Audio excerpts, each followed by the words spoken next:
ఉగాది తీపి వంటకాల్లా మీ జీవితం తీయగా, ఆనందంగా, సంతోషాలతో నిండిపోవాలని, ఈ కొత్త సంవత్సరంలో మీకు విజయం, శుభం, సంతోషం తెచ్చిపెట్టాలని ఆశిస్తూ నా యూట్యూబ్ ఫ్యామిలీ అందరికీ శ్రీ పరభావ నామ సంవత్సర ఉగాది పర్వదిన శుభాకాంక్షలు.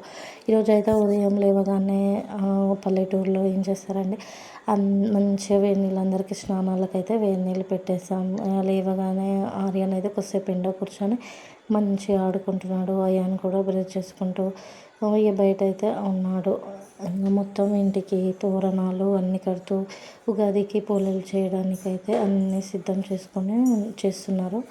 మొత్తము మిక్సీలో పూర్ణం అవన్నీ అయితే ఒకప్పుడు మా వాళ్ళందరూ ఉగాదికి సంబంధించి ఏమైనా పట్టాలి ఏంటంటే రుబ్బు రోల్లో మొత్తం చేతులతోనే రుబ్బేవారు. కాకపోతే ఇప్పుడు మొత్తం మిక్సీలో రావడంతో మిక్సీలోనే మొత్తం అందులోనే పిండి పట్టేసి అయితే భక్షాలు చేస్తున్నారు. ఈ కొత్త కుండలో అయితే పచ్చడి చేస్తారన్నమాట. ఇవి వేప పూత అవన్నీ ఇంటికైతే తోరణాలు మొత్తం కట్టేశారు.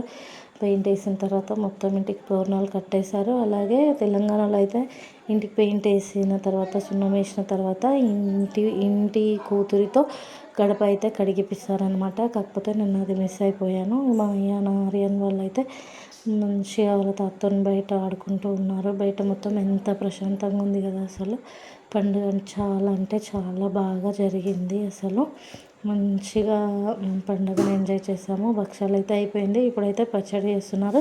అయితే కొత్త కుండకి సున్నంతో మొత్తం కడిగి దాన్ని మంచిగా నీట్గా వేసిన తర్వాత సున్నంతో అలా చేసి దానికి తోరణం కడతారు.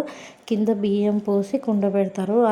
ఆ బియ్యం అయితే కుండ మనం ఎవరి దగ్గర అయితే కొనుక్కొని వచ్చామో వాళ్ళు వచ్చి నెక్స్ట్ డే వాళ్ళు వచ్చి ఆ బియ్యాన్ని తీసుకెళ్తారనమాట మా ఊళ్ళో. తర్వాత అసలు ఈ ఉగాది పచ్చడి అంటే 6 రకాలు కదండి.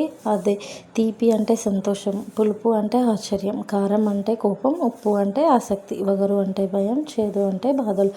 ఇవన్నిట్లాగా మన జీవితం కూడా అన్నీ ఉంటాయి కాబట్టి అన్నీ ఉన్న అది ఎంత తీయగా ఎంత కమ్మగా ఉంటుందో అలాగే మన జీవితం కూడా అలాగే కమ్మగా ఉండాలని అయితే ఇది చేసుకుంటారు.